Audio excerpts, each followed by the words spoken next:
ਸਤਿ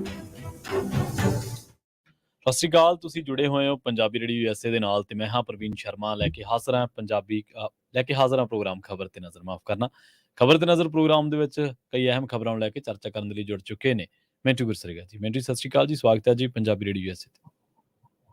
ਸ਼ੁਕਰੀਆ ਸਾਰਿਆਂ ਨੂੰ, ਸਤਿ ਸ੍ਰੀ ਅਕਾਲ ਜੀ। ਅੱਜ ਦਿਨ ਸੋਮਵਾਰ 16 ਅਕਤੂਬਰ 2023 30 ਅੱਸੂ ਨਾਨਕਸ਼ਾਹੀ ਸੰਮਤ 555 ਸਪਾਂਸਰ ਕਰਦੇ ਨੇ ਖਾਲਸਾ ਇੰਸ਼ੋਰੈਂਸ ਏਜੰਸੀ ਵਾਲੇ, ਜਿਨ੍ਹਾਂ ਤੋਂ ਤੁਸੀਂ ਹਰ ਤਰੀਕੇ ਦੀ ਇੰਸ਼ੋਰੈਂਸ ਲੈ ਸਕਦੇ ਹੋ। ਇੰਸ਼ੋਰੈਂਸ ਬਾਰੇ ਪਤਾ ਕਰਨ ਦੇ ਲਈ ਇਹਨਾਂ ਦਾ ਨੰਬਰ ਹੈ 408-272-2500। ਇਹ ਪਿਛਲੇ 32 ਸਾਲ ਤੋਂ ਇੰਸ਼ੋਰੈਂਸ ਦੇ ਵਿੱਚ ਸ਼ਾਨਦਾਰ ਸੇਵਾਵਾਂ ਦੇ ਰਹੇ ਨੇ ਤੇ ਅਮਰੀਕਾ ਭਰ ਦੇ ਵਿੱਚ ਇੰਸ਼ੋਰੈਂਸ ਕਰਦੇ ਨੇ। ਅੱਜ ਹੀ ਡਾਇਲ ਕਰੋ 408-272-2500। ਟਰਕੀਆਨਾ ਇਮੀਗ੍ਰੇਸ਼ਨ ਲਾ ਫਰਮ ਵਾਲੇ ਜੇ ਟਰਕੀਆਨਾ ਅਟਾਰਨੀ ਟਰਕੀਆਨਾ ਦੇ ਨਾਲ ਤੁਸੀਂ US ਇਮੀਗ੍ਰੇਸ਼ਨ ਬਾਬਤ ਕੋਈ ਵੀ ਸਲਾਹ ਕਰਨੀ, ਕੋਈ ਵੀ ਸਵਾਲ ਪੁੱਛਣਾ ਤੇ ਇਹਨਾਂ ਦਾ ਨੰਬਰ ਹੈ 415-909-0503। GK Dhanota Yuba City, Paramjit Kaur Rangi Vacaville, Pritpal Singh Sidhu Fresno. GLU ਵਾਲੇ ਟਰੱਕ ਵਾਸ਼ ਕਰਦੇ ਨੇ, ਆਇਲ ਚੇਂਜ ਕਰਦੇ ਨੇ, ਏਅਰ ਬ੍ਰੇਕਾਂ ਦਾ ਕੰਮ ਤਸੱਲੀ ਬਖਸ਼ ਕਰਵਾ ਸਕਦੇ ਹੋ। ਨਵੇਂ ਪੁਰਾਣੇ ਟਾਇਰ ਵੀ ਇਹਨਾਂ ਤੋਂ ਮਿਲਦੇ ਨੇ। ਲੋਕੇਸ਼ਨ ਸੈਂਟਨੇਲਾ ਦੀ ਨਿਮਾ ਸੋਤਾ ਦੇ ਨਾਲ ਗੱਲ ਕੀਤੀ ਜਾ ਸਕਦੀ ਹੈ 209-277-0113 ਤੇ MK market Kashmir Singh Sacramento ਤੋਂ। ਇਹਨਾਂ ਸਾਰੇ ਹੀ ਸਪਾਂਸਰਸ ਦਾ ਬਹੁਤ ਬਹੁਤ ਧੰਨਵਾਦ। ਤੇ ਜੇਕਰ ਤੁਸੀਂ ਵੀ ਪੰਜਾਬੀ ਰੇਡੀਓ USA ਦੇ ਇਹਨਾਂ ਪ੍ਰੋਗਰਾਮਾਂ ਨੂੰ ਸਪਾਂਸਰ ਕਰਨਾ ਚਾਹੁੰਦੇ ਹੋ ਤਾਂ ਸਟੂਡੀਓ ਦਾ ਨੰਬਰ ਹੈ 408-272-5200। ਪੰਜਾਬੀ ਰੇਡੀਓ USA ਦੇ ਪ੍ਰੋਗਰਾਮ ਖਬਰ ਤੇ ਨਜ਼ਰ ਨੂੰ ਤੁਸੀਂ ਇਸ ਵੇਲੇ ਸੁਣ ਰਹੇ ਹੋ AM FM ਸਟੇਸ਼ਨਸ ਦੇ ਨਾਲ ਰੇਡੀਓ ਸੈੱਟ ਤੇ, ਨੈਟ ਤੇ, mobile app, social media platforms, Facebook, YouTube ਤੇ ਸੁਣ ਰਹੇ ਹੋ, ਦੇਖ ਰਹੇ ਹੋ। ਸਾਰਿਆਂ ਦਾ ਹੀ ਪ੍ਰੋਗਰਾਮ ਖਬਰ ਤੇ ਨਜ਼ਰ ਦੇ ਵਿੱਚ ਸਵਾਗਤ ਹੈ। ਮਿੰਟੂ ਜੀ, ਖਬਰਾਂ ਦੇ ਵੱਲ ਆਈਏ ਤੇ ਸ਼ੁਰੂਆਤ ਕਰੀਏ ਮਨਪ੍ਰੀਤ ਸਿੰਘ ਬਾਦਲ ਤੋਂ। ਕਾਫੀ ਜੱਦੋਜਹਿਦ ਕਰਨੀ ਪਈ, ਹੱਥ ਨਹੀਂ ਆਏ ਫਿਰ ਵੀ ਵਿਜੀਲੈਂਸ ਦੇ, ਪਰ ਇੱਕ ਖਾਸ ਖਬਰ ਇਹ ਹੈ ਕਿ ਅੰਤਰਿਮ ਜ਼ਮਾਨਤ ਮਿਲ ਗਈ ਹੈ ਮਨਪ੍ਰੀਤ ਬਾਦਲ ਨੂੰ। ਹਾਂਜੀ, ਦੇਖੋ ਗੱਲ ਇਹ ਹੈ ਕਿ ਹੁਣ ਇਹੋ ਜਿਹੇ ਹਾਈ ਪ੍ਰੋਫਾਈਲ ਮਾਮਲਿਆਂ ਦੇ ਵਿੱਚ ਕੋਈ ਇੱਕ ਨਹੀਂ, ਬਹੁਤ ਸਾਰੀਆਂ ਰਾਹਤਾਂ ਮਿਲੀਆਂ ਨੇ ਜੀ। ਮਸਲਨ ਭਰਤਿੰਦਰ ਸਿੰਘ ਚਾਹਲ ਉਹ ਵੀ ਲੈ ਗਏ, ਰਾਹਤ ਹੀ ਸੀ ਵੀ ਭਰਤਿੰਦਰ ਸਿੰਘ ਚਾਹਲ ਜਦੋਂ ਰਾਹਤ ਲੈ ਗਏ ਉਦੋਂ ਵੀ ਖੂਬ ਰੌਲਾ ਪਿਆ ਕਿ ਲਓ ਹੁਣ ਕੈਪਟਨ ਦਾ ਸੱਜਾ ਹੱਥ ਆ ਜਾਣਾ ਸਕੰਜੇ ਅੰਦਰ ਤੇ ਫਿਰ ਦੇਖਦੇ ਆ। ਫਿਰ ਇਸ ਤੋਂ ਇਲਾਵਾ ਰਾਜੀਤ, ਉਹ ਤੇ ਕਹਿ ਲਓ ਕਿ ਬਹੁਤ ਹੀ ਵੱਡੀ ਇੱਕ ਤਰ੍ਹਾਂ ਨਾਲ ਹਾਰ ਸੀਗੀ ਹਾਲ ਦੀ ਘੜੀ। ਹੁਣ ਹੋਰ ਕੋਈ ਕੇਸ ਦਰਜ ਕਰਨ, ਹੋਰ ਕੋਈ ਮਾਮਲਾ ਹੋਵੇ ਉਹ ਬਾਅਦ ਦੀ ਗੱਲ ਹੈ, ਪਰ ਇੱਕ ਵਾਰੀ ਤੇ ਇੱਕ ਬੰਦਾ ਐਡੇ ਤਗੜੇ ਡਰੱਗ ਦੇ ਮਾਮਲੇ ਦੇ ਵਿੱਚ ਰਾਹਤ ਹਾਸਲ ਕਰ ਜਾਂਦਾ ਜੀ। ਇੱਧਰ ਮਨਪ੍ਰੀਤ ਸਿੰਘ ਬਾਦਲ, ਦੇਖੋ ਇੱਕ ਚੀਜ਼ ਆ, ਜਿਨ੍ਹਾਂ ਨੇ ਕਦੇ ਕੁਛ ਵੇਖਿਆ ਨਹੀਂ ਇੱਥੋਂ ਦੇ ਸਿਸਟਮ ਦੇ ਵਿੱਚ ਜਾ ਕੇ ਧੁਰ ਤੱਕ ਨਹੀਂ ਉਹਨਾਂ ਨੇ ਇਹਨਾਂ ਚੀਜ਼ਾਂ ਨੂੰ ਸਮਝਿਆ। ਥੋੜਾ ਉਹਨਾਂ ਨੂੰ ਲੱਗਦਾ ਹੈ ਜਦੋਂ ਇਹ ਕਹਿੰਦੇ ਆ ਨਾ ਅਸੀਂ ਛੱਡਾਂਗੇ ਨਹੀਂ, ਤਾਂ ਦੂਸਰੇ ਦੇ ਉਹੀ ਡੋਲੇ ਫੁੱਲ ਜਾਂਦੇ ਆ, ਲਓ ਬਈ ਹੁਣ ਭਗਵੰਤ ਮਾਨ ਨੇ ਫਲਾਣੇ ਬੰਦੇ ਨੂੰ ਚਿੱਥੀ ਜਾਣਾ, ਚਿੱਬੀ ਜਾਣਾ, ਚੱਬ ਜਾਣਾ। ਪਰ ਇਹ ਸਾਫ਼ ਆ, ਸਪਸ਼ਟ ਆ, ਇਹੋ ਜਿਹੇ ਕੇਸਾਂ ਦੇ ਵਿੱਚ ਮੈਨੂੰ ਦੱਸੋ, ਇੱਕ OSD ਸੀਗਾ ਕਿਸੇ ਸਮੇਂ, ਬੜਾ ਪਾਵਰਫੁਲ ਬੰਦਾ ਸੀਗਾ, ਮੈਨੂੰ ਨਾਂ ਭੁੱਲ ਗਿਆ ਉਹਦਾ ਨਾਂ ਵੀ, ਸ਼ਾਇਦ ਕੈਪਟਨ ਸੀਗਾ। ਉਹਦੇ ਤੇ ਇਹਨਾਂ ਨੇ ਦੋਸ਼ ਲਾਇਆ ਸੀਗਾ ਕਿ ਇੱਕ ਲਾਈਟ ਘੁਟਾਲਾ ਕੀਤਾ ਉਹਨੇ ਲੁਧਿਆਣੇ ਜ਼ਿਲ੍ਹੇ ਦੇ ਵਿੱਚ 32 ਕਿ 33 ਲੱਖ ਦਾ। ਏਦਾਂ ਹੀ ਬੜਾ ਪ੍ਰਚਾਰ ਕੀਤਾ, ਪਰ ਬਾਅਦ ਦੇ ਵਿੱਚ ਕੀ ਹੋਇਆ? ਕੱਖ ਵੀ ਨਹੀਂ। ਜਦ ਕਿ ਲੁਧਿਆਣੇ ਦੇ ਵਿੱਚ ਹੋਰ ਬਹੁਤ ਕੁਝ ਸੀ ਜਿਹੜਾ ਬਹੁਤ ਵੱਡਾ ਸੀਗਾ, ਜਿਹਨੂੰ ਆਧਾਰ ਬਣਾ ਕੇ ਬਹੁਤ ਦੂਰ ਦੂਰ ਤੱਕ ਜਾਇਆ ਜਾ ਸਕਦਾ ਸੀ ਡਰੱਗ ਦੇ ਮਾਮਲੇ ਚ।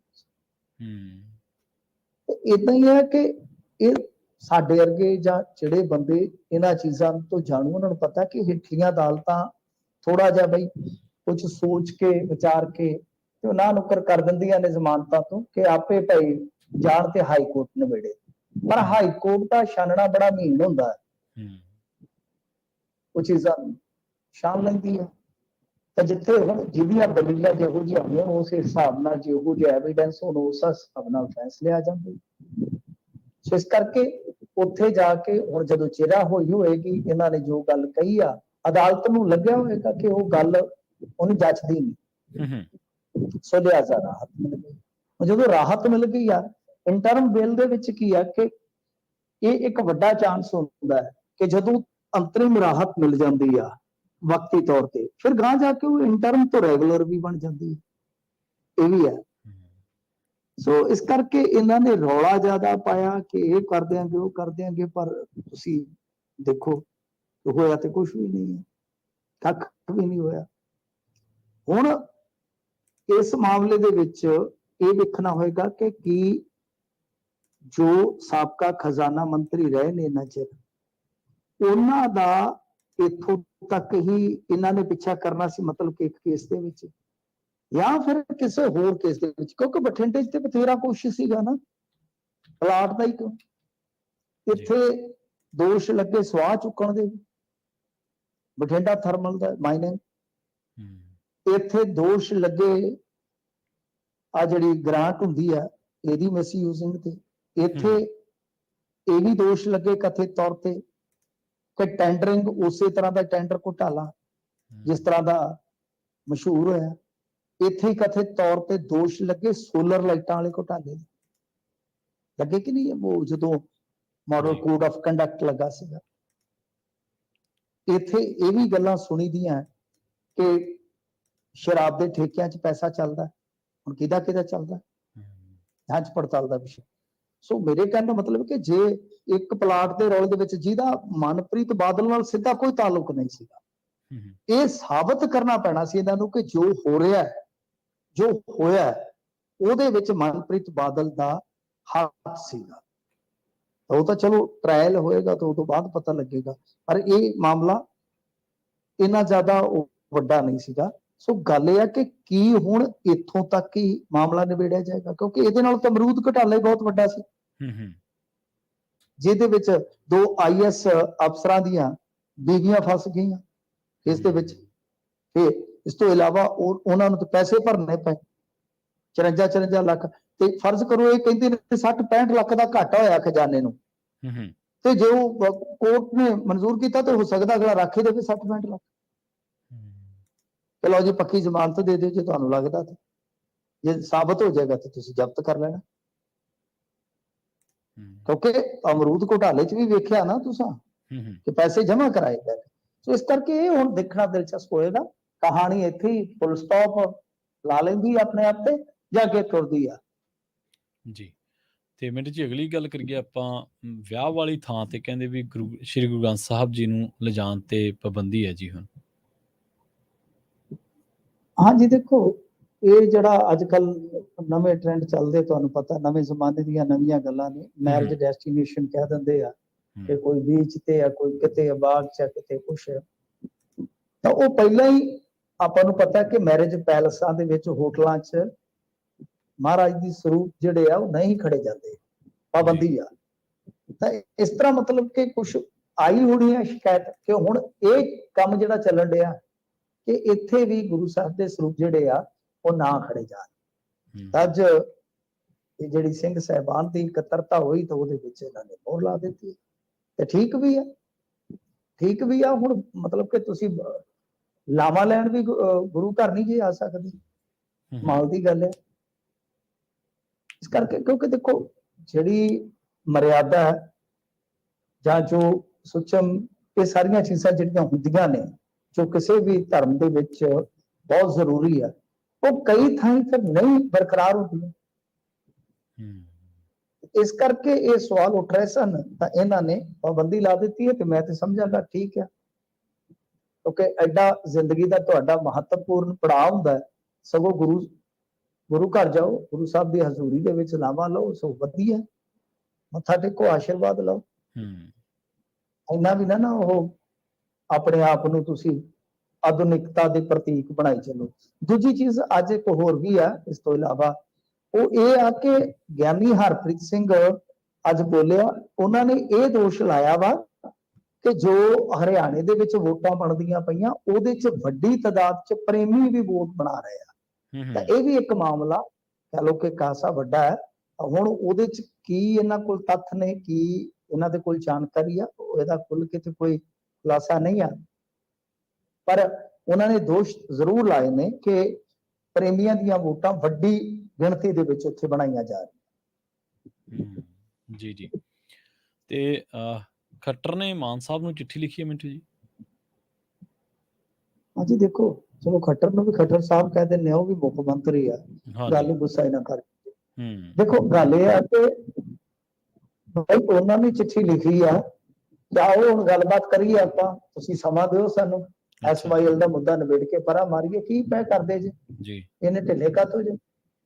ਤਾਂ ਹੁਣ ਅੱਗੋਂ ਇਹ ਕਿਸ ਤਰ੍ਹਾਂ ਰਿਸਪੌਂਸ ਦਿੰਦੇ ਆ ਪਤਾ ਨਹੀਂ ਹੈ, ਕਿਉਂਕਿ ਇਹਨਾਂ ਨੇ ਤਾਂ ਬਹਿਸ ਰੱਖੀ ਮੈਨੂੰ ਲੱਗਦਾ ਖੱਟੜ ਨੂੰ ਕਿਤੇ ਬੁਲਾ ਲੈਣ ਕਿ ਤੂੰ ਹੀ ਆ ਜਾ, ਇਧਰੋਂ ਤੇ ਆਉਂਦਾ ਨਹੀਂ ਹੂੰ ਤੇ ਤੂੰ ਹੀ ਆ ਜਾ, ਆਪਾਂ ਇੱਥੇ ਬਹਿਸ ਹੀ ਕਰ ਲਈਏ। ਖੈਰ ਦੇਖੋ ਉਹਨਾਂ ਨੇ ਚਿੱਠੀ ਲਿਖ ਦਿੱਤੀ ਆ, ਉਹ ਬੜੀਆਂ ਚਲਾਕੀਆਂ ਚ ਨੇ ਇਸ ਵੇਲੇ, ਕਿਉਂਕਿ ਸੁਪਰੀਮ ਕੋਰਟ ਦਾ ਜਿਸ ਤਰ੍ਹਾਂ ਦਾ ਰੁਖ ਹੈ ਪੰਜਾਬ ਪ੍ਰਤੀ ਉਹ ਬੜਾ ਸਖਤ ਆ। ਕਿਸੇ ਵੀ ਹਾਲਤ ਵਿੱਚ ਸੁਪਰੀਮ ਕੋਰਟ ਪੰਜਾਬ ਨੂੰ ਕੋਈ ਢਿੱਲ ਦੇਣਾ ਹੀ ਨਹੀਂ ਚਾਹੁੰਦੀ। ਹੂੰ ਤੇ ਹੁਣ ਜਨਵਰੀ ਦੇ ਵਿੱਚ ਫੇਰ ਸੁਣਵਾਈ ਹੋਣੀ ਆ, ਜੀ ਉਹਨਾਂ ਨੇ ਇਸ ਤੋਂ ਪਹਿਲਾਂ ਚਿੱਠੀ ਲਿਖ ਦਿੱਤੀ ਹੈ ਕਿ ਬਈ ਕੱਲ ਨੂੰ ਜਿਹੜੀ ਕੋਈ ਫਾਰਮੈਲਿਟੀ ਉੱਥੇ ਮੰਗੀ ਜਾਏਗੀ ਕਿ ਤੁਸੀਂ ਪੂਰੀ ਕੀਤੀ ਹੈ ਕਿ ਨਹੀਂ, ਅਸੀਂ ਦੱਸ ਦਈਏ। ਉਹਨਾਂ ਨੂੰ ਵੀ ਪਤਾ ਕਿ ਸਾਡੀ ਉੱਥੇ ਦੋਵਾਂ ਦੀ ਮੀਟਿੰਗ ਜੇ ਹੋ ਵੀ ਜਾਏਗੀ ਤੇ ਐਸਵਾਈਐਲ ਕੀ ਨਿਕਲ ਲੱਗੀ ਹੈ। ਇਸ ਕਰਕੇ ਇਹ ਚੀਜ਼ਾਂ ਜਿਹੜੀਆਂ ਹੁੰਦੀਆਂ ਨੇ ਉਹ ਕੂਟਨੀਤੀ ਦਾ ਹਿੱਸਾ ਹੁੰਦੀਆਂ ਕਿ ਇੱਕ ਚਿੱਠੀ ਹੁਣ ਲਿਖ ਦਿਓ, ਜੇ ਜਵਾਬ ਨਾ ਦਿੱਤਾ ਤੇ ਖੈਰ ਸੱਲਾ। ਤੁਸੀਂ ਨਾਲ ਦੀ ਨਾਲ ਕਹਿ ਸਕਦੇ ਹੋ ਕਿ ਦੇਖੋ ਜੀ ਅਸੀਂ ਤੇ ਇਹਨਾਂ ਤੋਂ ਸਮਾਂ ਮੰਗਿਆ ਸੀ ਤੇ ਸਮਾਂ ਹੀ ਨਹੀਂ ਸਾਨੂੰ ਦਿੰਦੇ ਪਏ। ਨਹਿਰ ਇਹਨਾਂ ਨੇ ਕੀ ਦੇਣੀ ਹੈ, ਪਾਣੀ ਇਹਨਾਂ ਨੇ ਕੀ ਦੇਣਾ ਹੈ, ਤੇ ਜੇ ਬੈਠਕ ਹੋ ਵੀ ਗਈ ਨਤੀਜਾ ਤੇ ਉਹੀ ਨਿਕਲਣਾ। ਅਸੀਂ ਫਿਰ ਕਵਾਂਗੇ ਕਿ ਸਾਡੀ ਤੇ ਮੀਟਿੰਗ ਹੋਈ ਆ ਜੀ, ਅਸੀਂ ਕੋਸ਼ਿਸ਼ ਕੀਤੀ ਆ, ਇਹ ਨਹੀਂ ਮੰਨਦੇ ਪਏ। ਤਾਂ ਹੁਣ ਇਹ ਕਿਸ ਤਰ੍ਹਾਂ ਦਾ ਅੱਗੋਂ ਲੈਟਰ ਲਿਖਦੇ ਆ, ਉਹਦਾ ਮਜ਼ਮੂਨ ਕਿਸ ਤਰ੍ਹਾਂ ਦਾ ਰਹਿੰਦਾ ਹੈ, ਆਪਾਂ ਉਹਦਾ ਇੰਤਜ਼ਾਰ ਕਰ ਸਕਦੇ ਹਾਂ। ਉਹ ਤੇ ਕਹਿਣਗੇ ਹੁਣ ਇਸ ਦੇ ਵਿੱਚ ਪੈਣਗੇ। ਵੈਸੇ ਤਾਂ ਇਹਨਾਂ ਦੀ ਹਾਲਤ ਪਾਣੀਓਂ ਪਤਲੀ ਹੋਈ ਪਈ ਆ, ਕਿਉਂਕਿ ਪਹਿਲਾਂ ਉਹ ਅਸ਼ੋਕ ਤੰਵਰ ਆ ਜਿਹੜਾ ਰੁਕ ਗਿਆ, ਉਹ ਇਹਨਾਂ ਦੇ ਆਪਣੇ ਪੰਜਾਬ ਦੀ ਪੂਲ ਦੀ ਜਿਹੜੀ ਕੋਠੀ ਆ ਉਹਦੇ ਵਿੱਚ ਬਹਿ ਕੇ ਪ੍ਰੈਸ ਕਾਨਫਰੰਸ ਕਰਕੇ ਕਹਿੰਦਾ ਕਿ ਸਾਡੀ ਸਰਕਾਰ ਆਉਣ ਦੇ, ਪਾਣੀ ਵੇਖਿਓ ਕਿੱਦਾਂ ਜਾਂਦਾ।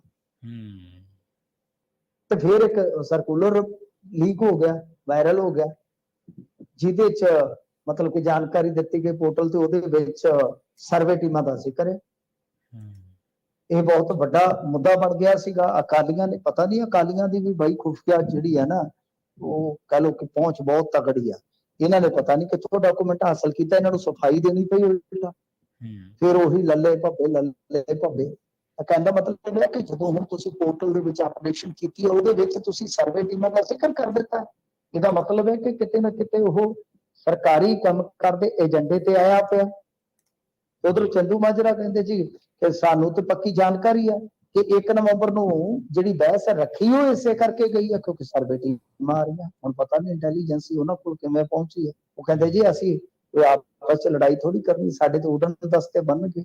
ਕਹਿੰਦੇ ਨਾ ਐਸਵਾਈਐਲ ਬੰਨ ਦਿੱਤੀ ਨਾ ਬੰਨ ਦਿਆਂਗੇ, ਮੈਂ ਤੇ ਬੱਠਲ ਖੋ ਕੇ ਭਾਗ ਗਿਆ ਥਾ इंदिरा गांधी को। वो पुराना इतिहास भी याद करते जी, अंगूठे पे सट भी लग गई सी। तो कहने का मतलब है कि वो कहते कि उड़न दस्ते बनावांगे। वो ये आ कि हुण एसवाईएल दे मुद्दे ते बहस रखी बैठे आ। खट्टर साहब खत लिखी जाते आ कि हुणे खत लिख के उधरों जवाब देंगे। ये सारा कुछ है जिहड़ा पता नहीं है किधर नूं जाएगा। पर मनोहर लाल खट्टर ने एक बारी फिर एसवाईएल दे मामले दे विच पंजाब सरकार दे पाले दे विच गेंद सुट दित्ती है। जी जी। पंचायती चोणां जिहड़ियां ने मिंटू जी टलन दे सार ने जी। देखो पंचायती चोणां दा जिੱਥੋਂ तक संबंध है, उन्होंने पंचायतां भंग कर दित्तियां सन, तुहानूं पता ही है। पंचायतां भंग करन उपरंत फिर इन्हां नूं बहुत वड्डा झटका लग्गिया सीगा। कुछ अफसरां दी बली भी होई, ਉਹਦੇ ਵਿੱਚ ਇੱਕ ਦੂਜੇ ਤੇ ਸੁੱਟੀ ਗਈ ਕਿ ਅਫਸਰਾਂ ਦਾ ਵਿਗਾੜ ਹੈ, ਅਫਸਰਾਂ ਦਾ ਨੁਕਸ ਹੈ।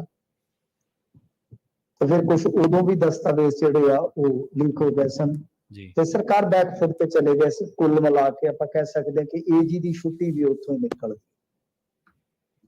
ਹੁਣ ਇਹਨਾਂ ਨੇ ਮਤਲਬ ਕਿ ਇੱਕ ਤਰ੍ਹਾਂ ਨਾਲ ਕਹਿ ਲਓ ਕਿ ਸਿਸਟਮੈਟਿਕਲੀ ਚੱਲਣ ਦਾ ਫੈਸਲਾ ਕਰ ਲਿਆ ਸੀ ਕਿ ਕਾਇਦੇ ਦੇ ਮੁਤਾਬਕ ਅਸੀਂ ਦਸੰਬਰ ਚ ਜਾ ਕੇ ਪੰਚਾਇਤਾਂ ਜਿਹੜੀਆਂ ਭੰਗ ਕਰ ਦਿਆਂਗੇ ਤੇ ਮੁੜ ਕੇ ਇਲੈਕਸ਼ਨ ਕਰਵਾ ਦਿਆਂਗੇ।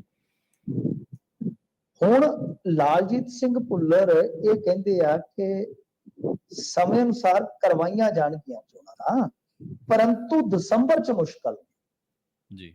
ਯਾਨੀ ਦਸੰਬਰ, ਵੈਸੇ ਇਹਨਾਂ ਨੇ 31 ਦਸੰਬਰ ਤੱਕ ਕਿਹਾ ਸੀਗਾ ਕਿ ਅਸੀਂ ਕੰਮ ਨਜਿੱਠ ਲਵਾਂਗੇ, ਪਰ ਤੁਹਾਨੂੰ ਪਤਾ ਹੀ ਹੈ ਨਾ ਨਿਗਮ ਦੀਆਂ ਚੋਣਾਂ ਆ ਗਈਆਂ, 5 ਨਿਗਮਾਂ ਦੀਆਂ। ਉਹਦੇ ਵਿੱਚ ਵੀ ਗਾਂ ਕਈ ਪੇਚ ਫਸਦੇ ਨੇ ਹੱਦਬੰਦੀ ਨੂੰ ਲੈ ਕੇ। ਉਹਦੇ ਵਿੱਚ ਵੀ ਕਈ ਕਾਨੂੰਨੀ ਅੜਚਨ ਅੜਕੇ ਹੈਗੇ ਨੇ ਕਈ ਥਾਵਾਂ ਤੇ। ਤਾਂ ਇੱਧਰ ਇਹਨਾਂ ਨੇ ਮਤਲਬ ਕਿ ਮਨ ਇਹੋ ਬਣਾਇਆ ਕਿ ਪਹਿਲਾਂ ਇਹ ਮਾਮਲਾ ਨਜਿੱਠ ਲਿਆ ਜਾਵੇ ਤੇ ਫਿਰ ਉਸ ਤੋਂ ਬਾਅਦ ਪੰਚਾਇਤੀ ਚੋਣਾਂ ਵੱਲ ਜਾਇਆ ਜਾਵੇ। ਤੇ ਇਹ ਲਾਲਜੀਤ ਸਿੰਘ ਭੁੱਲਰ ਨੇ ਸੰਕੇਤ ਦਿੱਤਾ, ਕਹਿੰਦੇ ਕਿ ਪੰਚਾਇਤੀ ਚੋਣਾਂ ਨੂੰ ਸਮੇਂ ਅਨੁਸਾਰ ਕਰਵਾਇਆ ਜਾਏਗਾ।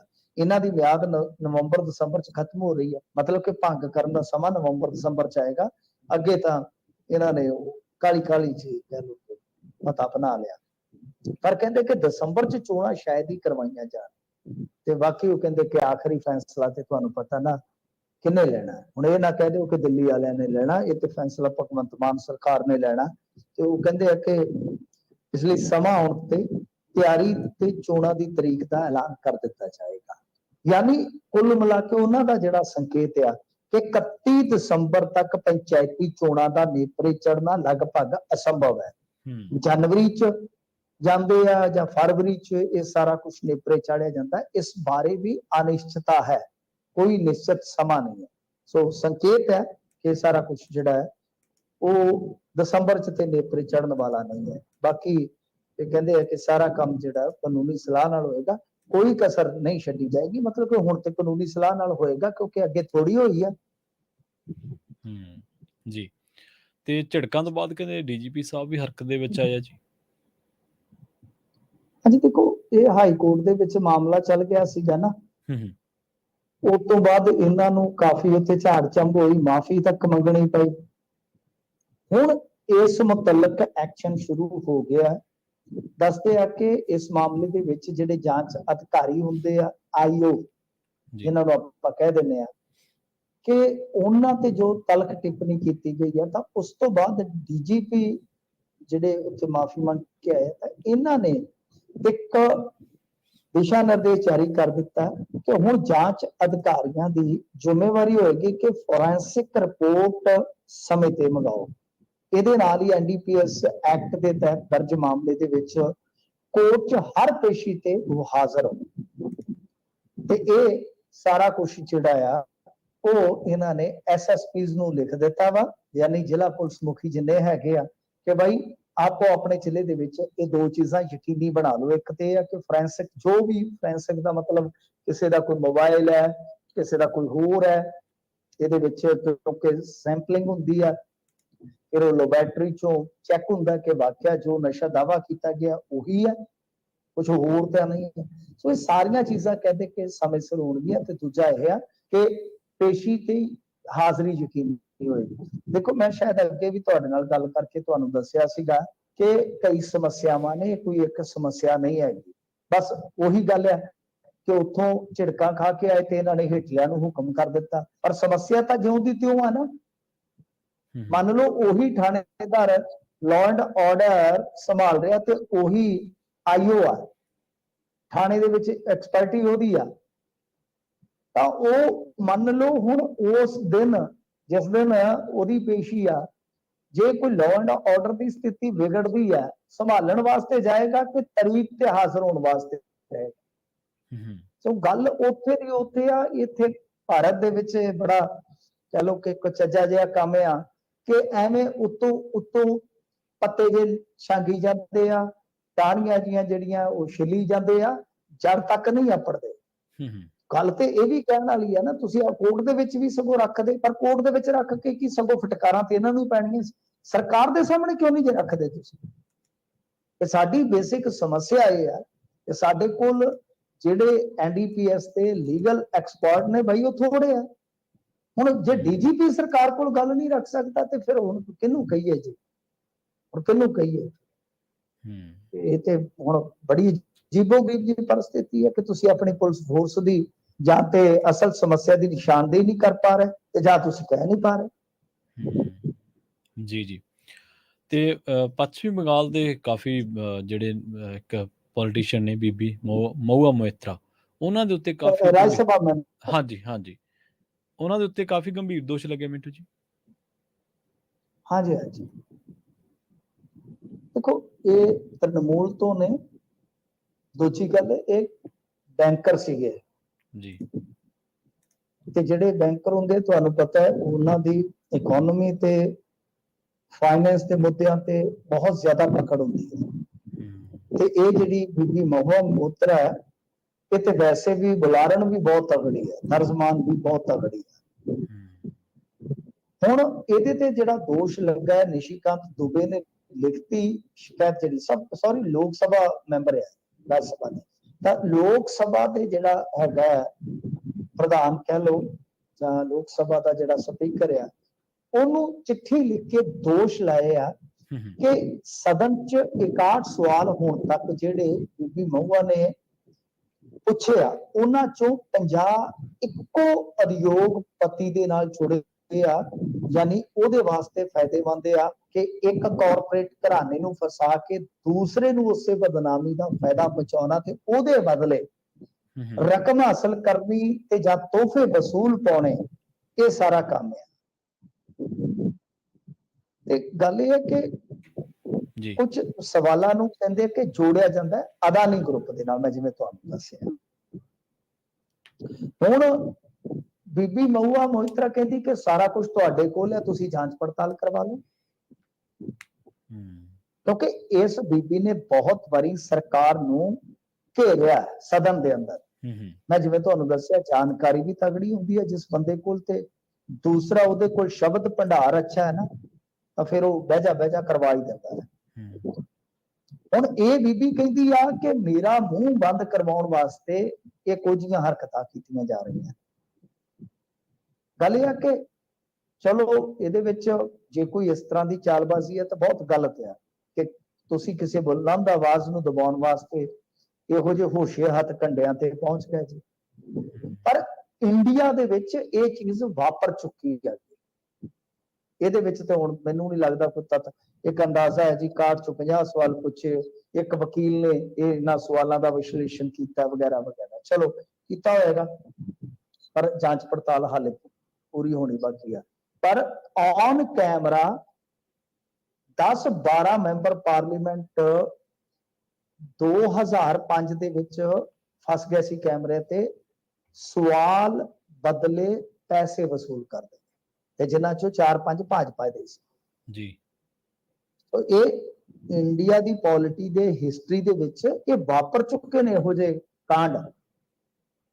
ਉਦੋਂ ਇੱਕ ਟੈਲੀਵਿਜ਼ਨ ਚੈਨਲ ਦੇ, ਨਿੱਜੀ ਟੈਲੀਵਿਜ਼ਨ ਚੈਨਲ ਸੀ, ਉਹਦੇ ਕੈਮਰਿਆਂ ਤੇ ਇਹ ਕੈਦ ਹੋ ਗਏ ਸਨ, ਤਾਂ ਉਹ ਯਾਦਾਂ ਜ਼ਰੂਰ ਤਾਜ਼ਾ ਹੋ ਗਈਆਂ। ਬਾਕੀ ਜੇ ਵਾਕਿਆ ਜਿਹੜੀ ਕੋਈ ਚੁਭਵੀਂ ਆਵਾਜ਼ ਹੈ ਉਹਨੂੰ ਚੁੱਪ ਕਰਾਉਣ ਵਾਸਤੇ ਜੇ ਇਸ ਤਰ੍ਹਾਂ ਦੇ ਹੋਸ਼ੇ ਕੰਮ ਕੀਤੇ ਜਾ ਰਹੇ ਆ ਤੇ ਮੇਰੇ ਖਿਆਲ ਦੇ ਨਾਲ ਇਹ ਠੀਕ ਨਹੀਂ ਹੈ।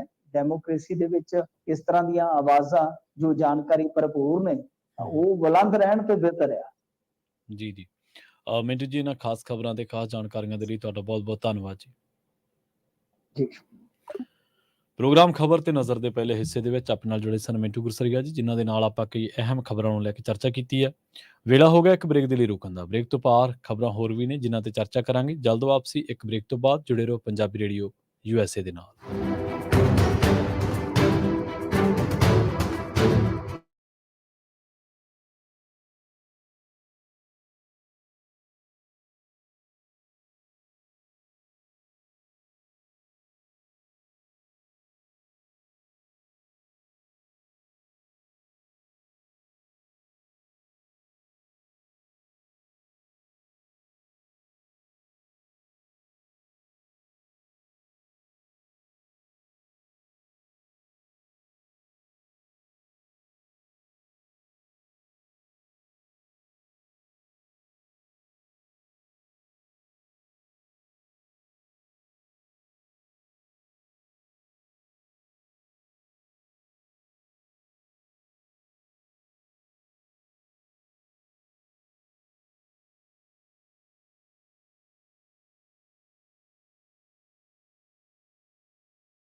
ਬ੍ਰੇਕ ਤੋਂ ਬਾਅਦ ਇੱਕ ਵਾਰ ਮੁੜ ਤੋਂ ਤੁਹਾਡਾ ਸਾਰਿਆਂ ਦਾ ਸਵਾਗਤ ਹੈ ਪ੍ਰੋਗਰਾਮ ਖਬਰ ਤੇ ਨਜ਼ਰ ਦੇ ਵਿੱਚ। ਤੁਸੀਂ ਜੁੜੇ ਹੋਏ ਹੋ ਪੰਜਾਬੀ ਰੇਡੀਓ ਐਸੇ ਦੇ ਨਾਲ ਤੇ ਆਪਾਂ ਰੁਖ ਕਰਦੇ ਹਾਂ ਕੁਝ ਹੋਰ ਅਹਿਮ ਖਬਰਾਂ ਦਾ।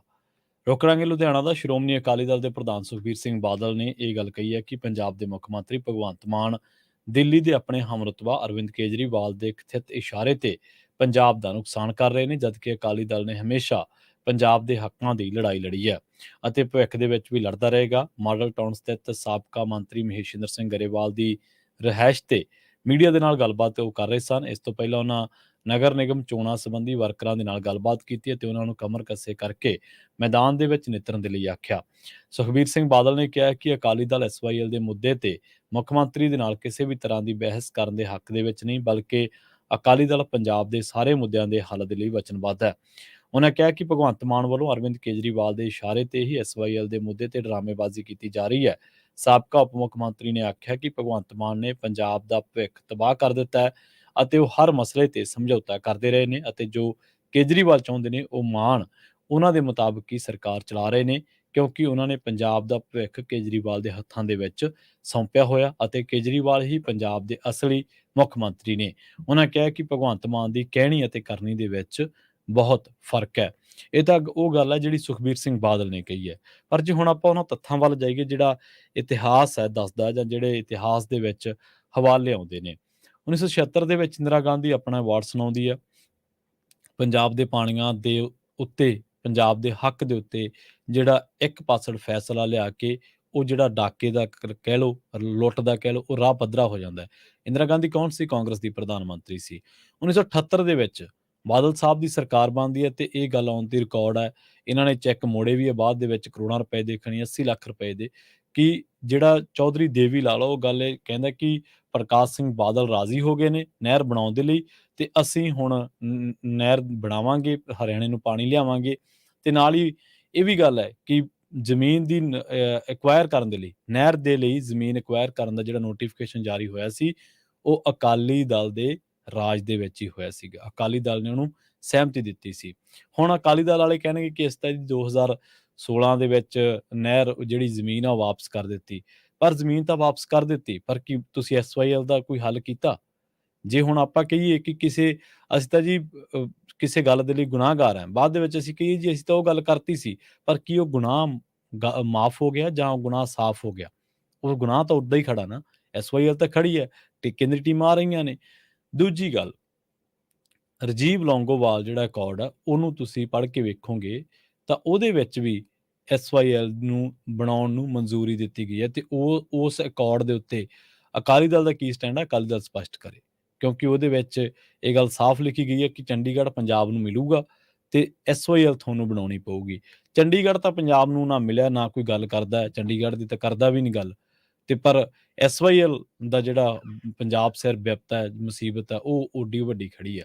ਉਹ ਵੀ ਦੱਸਣ ਕਿ ਕਿਹਦੇ ਕੀਤਾ ਸੀ। 1981 ਦੇ ਵਿੱਚ ਆ ਜੋ 82 ਦੇ ਵਿੱਚ ਆ ਜੋ ਦਰਬਾਰਾ ਸਿੰਘ ਪੰਜਾਬ ਦਾ ਮੁੱਖ ਮੰਤਰੀ ਸੀ ਤੇ ਇੰਦਰਾ ਗਾਂਧੀ ਨੇ ਧੱਕੇ ਦੇ ਨਾਲ ਉਹ ਤੋਂ ਸਾਈਨ ਕਰਵਾਏ ਤੇ ਪੰਜਾਬ ਦਾ ਕੇਸ ਵਾਪਸ ਕਰਾਇਆ। ਉਸ ਤੋਂ ਬਾਅਦ ਕਾਂਗਰਸ ਦੀਆਂ ਵੀ ਸਰਕਾਰਾਂ ਬਣੀਆਂ, ਉਸ ਤੋਂ ਬਾਅਦ ਅਕਾਲੀ ਦਲ ਦੀਆਂ ਵੀ ਸਰਕਾਰਾਂ ਬਣੀਆਂ। ਅਕਾਲੀ ਦਲ ਦੀ 97 ਵਾਲੀ ਸਰਕਾਰ ਕੋਲੇ ਤਾਂ ਹੁਣ ਦੀ ਸਰਕਾਰ ਨਾਲ ਵੀ ਵੱਡਾ ਮੈਂਡੇਟ ਸੀਗਾ, ਗੱਠਜੋੜ ਸਰਕਾਰ ਕੋਲੇ। ਉਦੋਂ ਕੀ ਕੀਤਾ ਕਿ ਧਾਰਾ 78, 79, 80 ਦਾ ਕੋਈ ਹੱਲ ਕੀਤਾ, ਪੰਜਾਬ ਦੀ ਮਾਲਕੀ ਦੀ ਗੱਲ ਕੀਤੀ। ਮਤਲਬ ਕਿ 1982 ਤੋਂ ਬਾਅਦ, 1985 ਤੋਂ ਬਾਅਦ ਕਹਿ ਲਓ, ਬਰਨਾਲਾ ਸਰਕਾਰ ਦੇ ਵਿੱਚ ਵੀ ਨਹਿਰ ਬਣਨੀ ਸ਼ੁਰੂ ਹੋਈ ਸੀ, ਉਹ ਵੀ ਅਕਾਲੀ ਦਲ ਦੇ ਮੁੱਖ ਮੰਤਰੀ ਸਨ। ਕਹਿਣ ਤੋਂ ਭਾਵ ਇਹ ਹੈ ਕਿ 90 ਦੇ ਦਹਾਕੇ ਤੋਂ ਪਹਿਲਾਂ 80 ਦੇ ਦਹਾਕਿਆਂ 80ਵਿਆਂ ਦੇ ਵਿੱਚ ਕਪੂਰੀ ਮੋਰਚਾ ਲਾਉਣ ਵਾਲਾ ਅਕਾਲੀ ਦਲ, ਧਰਮ ਯੁੱਧ ਮੋਰਚਾ ਲੜਨ ਵਾਲਾ ਅਕਾਲੀ ਦਲ ਪੰਜਾਬ ਦੇ ਪਾਣੀਆਂ, ਪੰਥ ਦੇ ਮਸਲਿਆਂ ਤੋਂ ਇਉਂ ਮੂੰਹ ਮੁੜ ਗਿਆ ਕਿ ਜਿਵੇਂ ਉਹਨੇ ਇਹਨਾਂ ਮਸਲਿਆਂ ਨੂੰ ਕਦੇ ਜਾਣਿਆ ਹੀ ਨਹੀਂ ਹੁੰਦਾ। ਜਿਹੜੇ ਲੋਕਾਂ ਉੱਤੇ ਸਿੱਖਾਂ ਦਾ ਕਤਲੇਆਮ ਕਰਨ ਦੇ ਇਲਜ਼ਾਮ ਲੱਗਦੇ ਰਹੇ, ਸਿੱਖਾਂ ਦੇ ਨੌਜਵਾਨ ਮੁੰਡਿਆਂ ਨੂੰ ਚੁੱਕ ਕੇ ਉਹਨਾਂ ਦੇ ਐਨਕਾਊਂਟਰ ਬਣਾਉਣ ਦੇ ਦੋਸ਼ ਲੱਗਦੇ ਰਹੇ, ਕੀ ਇਜ਼ਹਾਰ ਆਲਮ ਨੂੰ ਤਰੱਕੀਆਂ ਨਹੀਂ ਦਿੱਤੀਆਂ? ਕਿ ਸਮੇਤ ਸਿੰਘ ਸੈਣੀ ਨੂੰ ਕਿਸੇ ਨੇ ਬਾਹਰੋਂ ਆ ਕੇ ਲਾਇਆ ਸੀ? ਬਿਹਾਰ ਸਰਕਾਰ ਨੇ ਲਾਇਆ ਸੀ ਡੀਜੀਪੀ?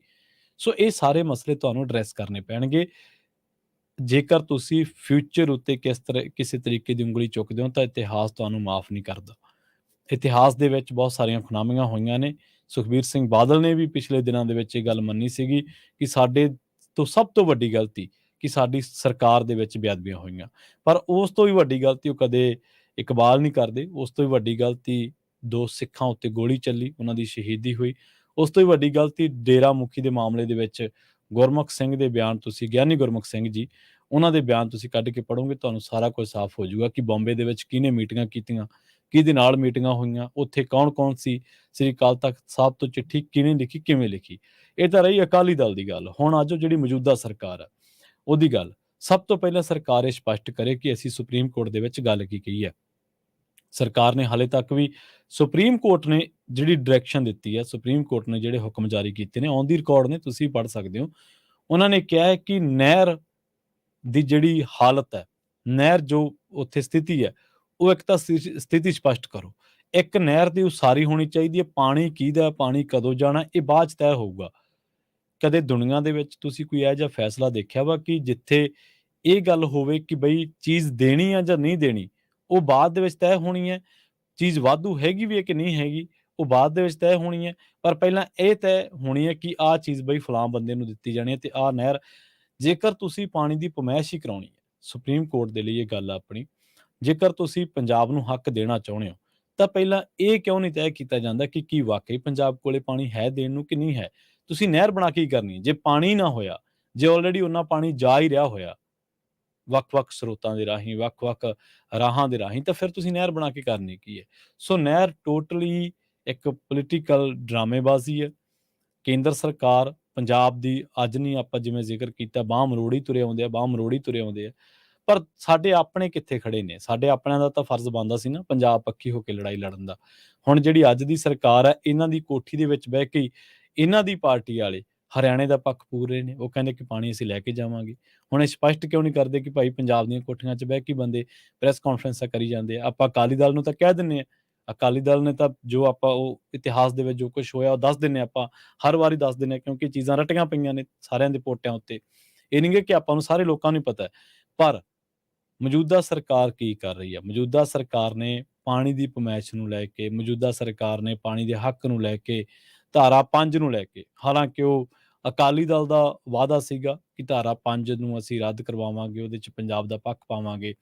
ਜਦੋਂ ਮਾਲਕੀ ਨਹੀਂ ਤੈਅ ਹੋਈ ਤੇ ਅਸੀਂ ਇਹ ਲੜਾਈ ਕਿਉਂ ਲੜ ਰਹੇ ਹਾਂ ਕਿ ਬਈ ਅਸੀਂ ਨਹੀਂ ਦੇਵਾਂਗੇ?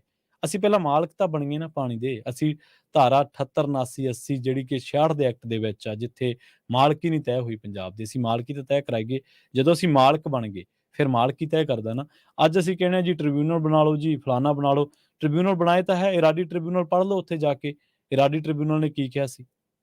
ਹੋਰ ਕਿੰਨੇ ਟ੍ਰਿਬਿਊਨਲ ਬਣੇ ਨੇ? ਗੁਲਜ਼ਾਰੀ ਲਾਲ ਨੰਦਾ ਤੋਂ ਲੈ ਕੇ 1950-55 ਤੋਂ ਚੱਕ ਲਓ ਤੁਸੀਂ।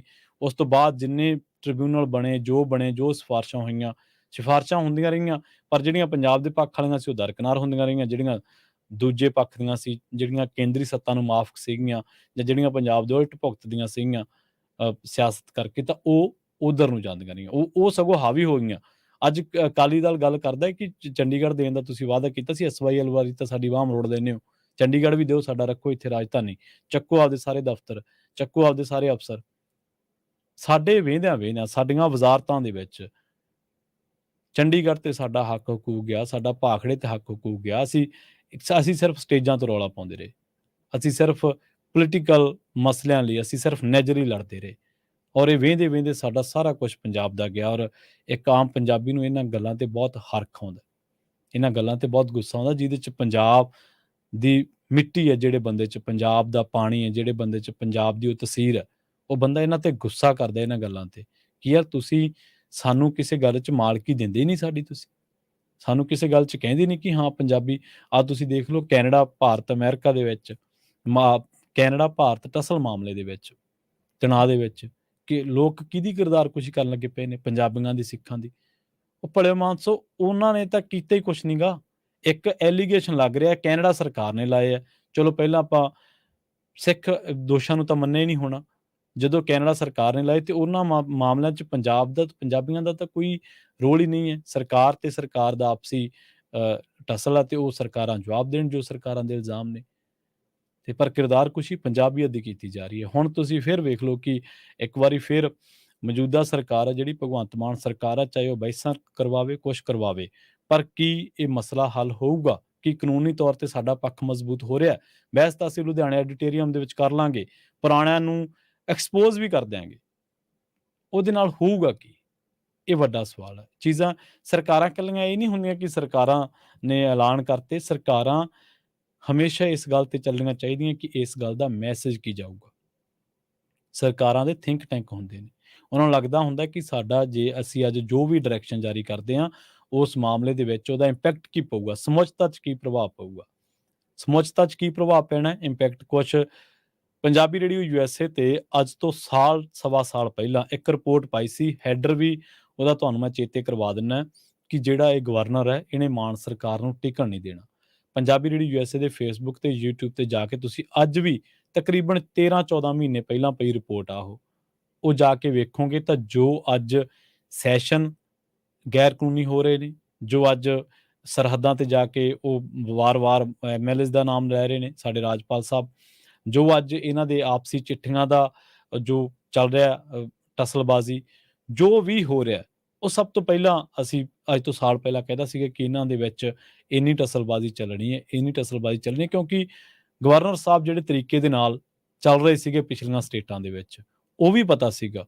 ਤੇ ਜਿਸ ਤਰੀਕੇ ਦੇ ਨਾਲ ਇਹ ਐਲੀਗੇਸ਼ਨ ਲੱਗ ਰਹੇ ਸਨ ਕਿ ਸਰਕਾਰ ਦਿੱਲੀੋਂ ਡਰਾਈਵ ਹੋਊਗੀ, ਉਹ ਵੀ ਤਕਰੀਬਨ ਗੱਲਾਂ ਸਾਫ਼ ਸੀਗੀਆਂ ਕਿ ਕਿਤੇ ਇਹ ਹੋ ਨਾ ਜਾਵੇ। ਹੁਣ ਭਗਵੰਤ ਮਾਨ ਦੀ ਮਨਸ਼ਾ ਤੇ ਤੁਸੀਂ ਸ਼ੱਕ ਕਰੋ ਨਾ ਕਰੋ, ਪਰ ਜੋ ਤਰੀਕਾਕਾਰ ਹੈ ਉਹ ਤਾਂ ਉਹਦੇ ਤੇ ਤਾਂ ਸ਼ੱਕ ਹੋਊਗਾ ਹੀ ਨਾ ਤੁਹਾਨੂੰ। ਜੇਕਰ ਅਸੀਂ ਕਹਿੰਦੇ ਹਾਂ ਕਿ ਸਾਡੀ ਸਰਕਾਰ ਦੇ ਵਿੱਚ ਜਾਂ ਅਕਾਲੀਆਂ ਦੇ ਕਾਂਗਰਸੀਆਂ ਦੇ ਰਾਜ ਦੇ ਵਿੱਚ ਜਦੋਂ ਕੋਈ ਗੱਲ ਆਉਂਦੀ ਸੀ ਤਾਂ ਲੀਡਰਾਂ ਦੀ ਮੂਹਰੇ ਰੱਖੀ ਜਾਂਦੀ ਸੀ, ਅਫਸਰਸ਼ਾਹੀ ਦੀ ਬਾਅਦ ਚ ਰੱਖੀ ਜਾਂਦੀ ਸੀ, ਲੋਕਾਂ ਦੀ ਗੱਲ ਬਾਅਦ ਚ ਰੱਖੀ ਜਾਂਦੀ ਸੀ। ਜਥੇਦਾਰ ਫੈਸਲੇ ਕਰਦੇ ਰਹੇ ਆ, ਕਾਂਗਰਸ ਦੇ ਬੰਦੇ ਫੈਸਲੇ ਕਰਦੇ ਰਹੇ ਆ, ਭਾਵੇਂ ਉਹ ਚੁਣੇ ਹੁੰਦੇ ਸੀ ਜਾਂ ਨਹੀਂ ਚੁਣੇ ਹੁੰਦੇ ਸੀ। ਤੇ ਜੇ ਹੁਣ ਮਨਜਿੰਦਰ ਲਾਲਪੁਰੇ ਦਾ ਮਸਲਾ ਆ ਗਿਆ ਤੇ ਤੁਸੀਂ ਚੱਕ SSP ਬਦਲਤਾ ਤੇ ਤੁਹਾਡੀ ਕਾਰਕਰਦਗੀ ਤੇ ਕੋਈ ਗੱਲ ਕਿੰਤੂ ਕਿਉਂ ਨਾ ਹੋਵੇ। ਜੇਕਰ ਪਿਛਲਿਆਂ ਤੇ ਹੁੰਦਾ ਰਿਹਾ ਤਾਂ ਹੁਣ ਵਾਲਿਆਂ ਤੇ ਵੀ ਹੁਣ ਹੋਊਗਾ। ਤਾਂ ਹੁਣ ਜਿਹੜੀ ਗੱਲ ਆ ਉਹ ਅਸਲ ਦੇ ਵਿੱਚ ਪੰਜਾਬ ਦੀ ਗੱਲ ਕੋਈ ਵੀ ਨਹੀਂ ਕਰ ਰਿਹਾ। ਸਾਰੇ ਸਿਆਸਤਦਾਨ ਸਿਆਸਤ ਕਰ ਰਹੇ ਨੇ, ਲਾ ਅਕਾਲੀ ਦਲ ਤੋਂ, ਲਾ ਆਮ ਆਦਮੀ ਪਾਰਟੀ ਤੋਂ, ਲਾ ਕਾਂਗਰਸ ਤੋਂ, ਲਾ ਭਾਜਪਾ ਤੋਂ, ਸਾਰੇ ਇੱਕ ਵਾਢਿਓ। ਪੰਜਾਬ ਦੇ ਵਿੱਚ ਰੁਜ਼ਗਾਰ ਦੀ ਕੀ ਹਾਲਤ ਹੈ, ਪੰਜਾਬ ਦੇ ਵਿੱਚ ਕਰਜ਼ੇ ਦੀ ਜੋ ਹਾਲਤ ਹੈ, ਪੰਜਾਬ ਦੇ ਬੋਰਡ ਕਾਰਪੋਰੇਸ਼ਨਾਂ, ਪਾਵਰਕਾਮ ਕਰਜ਼ਈ ਹੋਇਆ ਪਿਆ। ਪੰਜਾਬ ਦਾ ਕਿਸਾਨ ਇਸ ਵੇਲੇ ਝੋਨਾ ਸਾਡਾ ਹਰਿਆਣੇ ਨੂੰ ਵਿਕ ਰਿਹਾ ਕਿਉਂਕਿ ਸਾਡੇ ਸ਼ੈਲਰ ਮਾਲਕ ਹੜਤਾਲ ਤੇ ਚੱਲ ਰਹੇ ਨੇ। ਬਹੁਤ ਸਾਰੀਆਂ ਵਿਪਤਾਵਾਂ ਨੇ, ਤੁਸੀਂ ਕਰੋਗੇ ਕੀ? ਔਰ ਤੁਸੀਂ ਕਹਿੰਦੇ ਹੋ ਕਿ ਬਹਿਸ ਤੁਸੀਂ ਵਿਧਾਨ ਸਭਾ 'ਚ ਖੜ ਕੇ ਕਰੋ।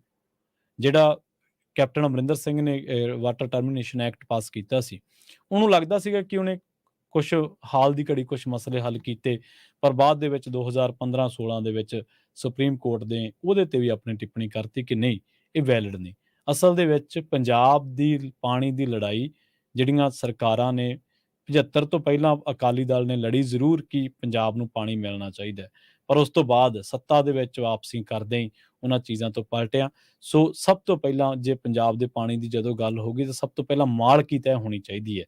ਪ੍ਰੀਤਮ ਸਿੰਘ ਕੁੰਮੇਦਾਨ ਪੰਜਾਬ ਦੇ ਪਾਣੀਆਂ ਤੇ ਉਹਨਾਂ ਨੇ ਬਹੁਤ ਕੁਝ ਲਿਖਿਆ। ਗੁਰਪ੍ਰੀਤ ਸਿੰਘ ਮੰਡਿਆਣੀ ਪੱਤਰਕਾਰ ਨੇ, ਪੰਜਾਬ ਦੇ ਪਾਣੀਆਂ ਦੀ ਹਿਸਟਰੀ ਜਾਣਦੇ ਨੇ ਸਾਰੀ। 1947 ਦੀ ਵੰਡ ਤੋਂ ਪਹਿਲਾਂ ਪੈਪਸੂ ਦਾ, ਪੰਜਾਬ ਦਾ, ਰਾਜਸਥਾਨ ਦਾ ਜਿਹੜਾ ਗਾਂ ਕੈਨਾਲ ਆ ਉਹਦਾ ਸਾਰਾ ਇਤਿਹਾਸ ਜਾਣਦੇ ਨੇ। ਉਹਨਾਂ ਦੇ ਨਾਲ ਕਦੇ ਉਹਨਾਂ ਦੀਆਂ ਚਰਚਾਵਾਂ ਸੁਣ ਕੇ ਵੇਖਿਓ, ਕਦੇ ਉਹਨਾਂ ਨੂੰ ਪੜ੍ਹ ਕੇ ਵੇਖਿਓ, ਸਾਰੀਆਂ ਚੀਜ਼ਾਂ ਜਾਣਦੇ ਨੇ। ਪਰ ਅੱਜ ਤੱਕ ਉਹਨਾਂ ਨੂੰ ਸਾਡੀ ਸਿਆਸਤ ਨੇ ਐਡਰੈਸ ਨਹੀਂ ਕੀਤਾ ਇਹਨਾਂ ਲੋਕਾਂ। ਅੱਜ ਤੱਕ ਹੀ ਇਹਨਾਂ ਦੀ ਗੱਲ ਨਹੀਂ ਗੋਲੀ ਗਈ। ਸੱਤਾ ਦੇ ਵਿੱਚ ਹੁੰਦਿਆਂ ਹੋਰ ਗੱਲਾਂ, ਸੱਤਾ ਤੋਂ ਬਾਹਰ ਹੁੰਦਿਆਂ ਹੋਰ ਗੱਲਾਂ। ਇਹੀ ਦੌਰ ਪੰਜਾਬ ਦੇ ਨਾਲ ਚੱਲ ਰਿਹਾ ਤੇ ਅੱਜ ਇਸੇ ਕਰਕੇ ਅਸੀਂ SYL ਦੇ ਕਰਕੇ ਹੋਵੇ ਬਣੇ ਭਾਵੇਂ ਕੁਛ ਨਾ, ਕੱਲ ਨੂੰ ਨਾ ਬਣੇ, ਪਰਸੋਂ ਨਾ ਬਣੇ, ਪਰ ਅੱਜ ਤੱਕ ਇੱਕ ਅਜਿਹੇ ਮਾਮਲੇ ਦੇ ਵਿੱਚ ਅਸੀਂ ਦੋਸ਼ੀ ਖੜੇ ਹਾਂ। ਅਸੀਂ ਦੂਜੇ ਦੇਸ਼ ਦੇ ਵਿੱਚ ਸਾਡੇ ਉਲਟ ਬਿਰਤਾਂਤ ਸਿਰਜਿਆ ਜਾਂਦਾ ਜਿਹਦੇ 'ਚ ਸਾਡਾ ਦੋਸ਼ ਹੀ ਕੋਈ ਨਹੀਂ, ਸਗੋਂ ਅਸੀਂ ਉਸ ਮਾਮਲੇ ਦੇ ਵਿੱਚ ਪੀੜਤ ਹਾਂ। ਪਰ ਇਹ ਗੱਲ ਕੌਣ ਕਰੇਗਾ, ਕਦੋਂ ਕਰੇਗਾ, ਇਹਦੇ ਬਾਰੇ ਕੁਛ ਨਹੀਂ ਕਹਿ ਸਕਦੇ। ਪੰਜਾਬੀ ਰੇਡੀਓ USA ਦੇ ਪ੍ਰੋਗਰਾਮ ਖਬਰ ਤੇ ਨਜ਼ਰ ਨੂੰ ਅਸੀਂ ਇੱਥੇ ਹੀ ਸਮਾਪਤ ਕਰਾਂਗੇ। ਅਗਲੀ ਪੇਸ਼ਕਸ਼ ਪ੍ਰੋਗਰਾਮ ਅਪਡੇਟ ਅਮਰੀਕਾ ਪ੍ਰੋਗਰਾਮ ਦੇ ਵਿੱਚ ਇੱਕ ਬੜੀ ਅਹਿਮ ਖਬਰ ਨੂੰ ਲੈ ਕੇ ਚਰਚਾ ਕੀਤੀ ਜਾਊਗੀ। ਖਬਰ ਜਿਹੜੀ ਆ ਉਹ ਸਿੱਖ ਹਲਕਿਆਂ ਦੇ ਵਿੱਚ ਆ, ਪੰਥਕ ਹਲਕਿਆਂ ਦੇ ਵਿੱਚ ਵੀ, ਅਤੇ ਬੇ ਏਰੀਏ ਦੇ ਵਿੱਚ ਇੱਕ ਬਹੁਤ ਵੱਡੇ ਗੁਰਦੁਆਰਾ ਸਾਹਿਬ ਦੇ ਨਾਲ ਵੀ ਜੁੜੀ ਹੋਈ ਆ। ਤੇ ਇਸ ਦੇ ਨਾਲ ਇਜ਼ਰਾਈਲ ਤੇ ਹਮਾਸ ਜੋ ਫਿਲਸਤੀਨ ਦੇ ਵਿਚਾਲੇ ਇਸ ਵੇਲੇ ਟਕਰਾਅ ਦੀ ਸਥਿਤੀ ਹੈ, ਉਸ ਬਾਰੇ ਕੌਮਾਂਤਰੀ ਸਥਿਤੀ ਕੀ ਹੈ, ਉਸ ਬਾਰੇ ਉੱਥੋਂ ਦੇ ਤਾਜ਼ਾ ਹਾਲਾਤ ਕੀ ਨੇ, ਉੱਥੇ ਜੋ ਘਟਨਾਕ੍ਰਮ ਵਾਪਰ ਰਿਹਾ ਉਹ ਕੀ ਵਾਪਰ ਰਿਹਾ, ਗਾਜ਼ਾ ਦੇ ਹਸਪਤਾਲਾਂ ਦੀ ਹਾਲਤ ਕੀ ਹੈ, ਗਾਜ਼ਾ ਦੇ ਵਿੱਚ ਲੋਕਾਂ ਦੀ ਹਾਲਤ ਕੀ ਹੈ, ਮਿਸਰ ਕੀ ਕਹਿ ਰਿਹਾ ਹੈ। ਬਹੁਤ ਸਾਰੇ ਸਵਾਲ ਨੇ, ਬਹੁਤ ਸਾਰੀਆਂ ਜਾਣਕਾਰੀਆਂ ਨੇ ਜਿਹੜੀਆਂ ਤੁਹਾਨੂੰ ਅਗਲੇ ਪ੍ਰੋਗਰਾਮ ਦੇ ਵਿੱਚ ਦਿੱਤੀਆਂ ਜਾਣਗੀਆਂ, ਜਿਹੜਾ ਕਿ ਚੰਦ ਹੀ ਮਿੰਟਾਂ ਦੇ ਵਿੱਚ ਤੁਹਾਡੇ ਰੂਬਰੂ ਲੈ ਕੇ ਆ ਰਹੇ ਹਾਂ। ਜੁੜੇ ਰਹੋ ਪੰਜਾਬੀ ਰੇਡੀਓ USA ਦੇ ਨਾਲ। ਬਹੁਤ ਬਹੁਤ ਧੰਨਵਾਦ। ਸਤਿ ਸ਼੍ਰੀ ਅਕਾਲ।